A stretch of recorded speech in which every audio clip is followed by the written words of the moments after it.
नमस्कार। रश्मि रथ की एक कविता है जिसमें रामधारी सिंह दिनकर जी की कुछ पंक्तियां हैं जो मैं आपको सुनाना चाहता हूं। बड़ी मोटिवेशनल लाइन्स हैं जो हमेशा आपके लाइफ के आगे बढ़ने के लिए प्रेरित करेगी और आपको मोटिवेट करेगी।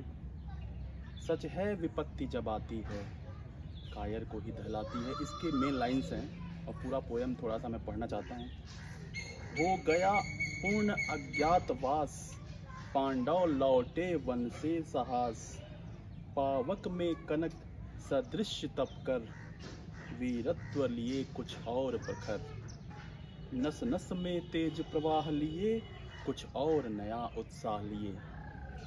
सच है विपत्ति जब आती है, कायर को ही दहलाती है। सूरमा नहीं विचलित होते, क्षण एक नहीं धीरज खोते।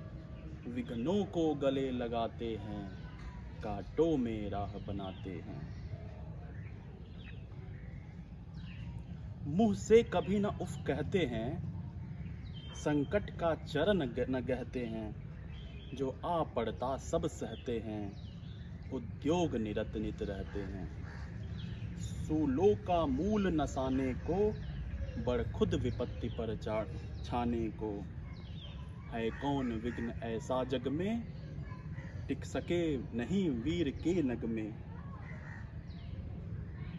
खमठोक ठेलता है जब नर, पर्वत के जाते पांव उखड़।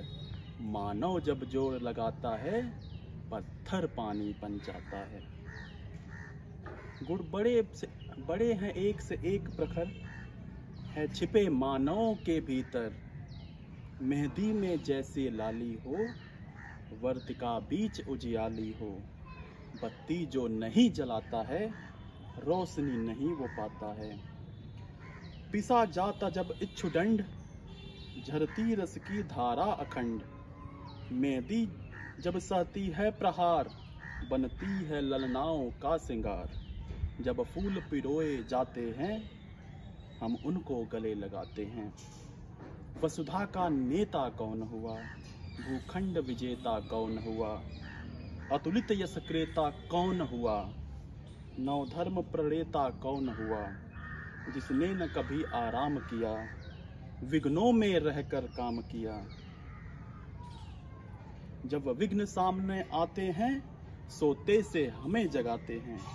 मन को मरोड़ते हैं पल पल, तन को झिझोड़ते हैं पल पल। सतपथ की ओर लगाकर ही, जाते ही हमें जगाकर ही। वाटिका और वन एक नहीं, आराम और रण एक नहीं।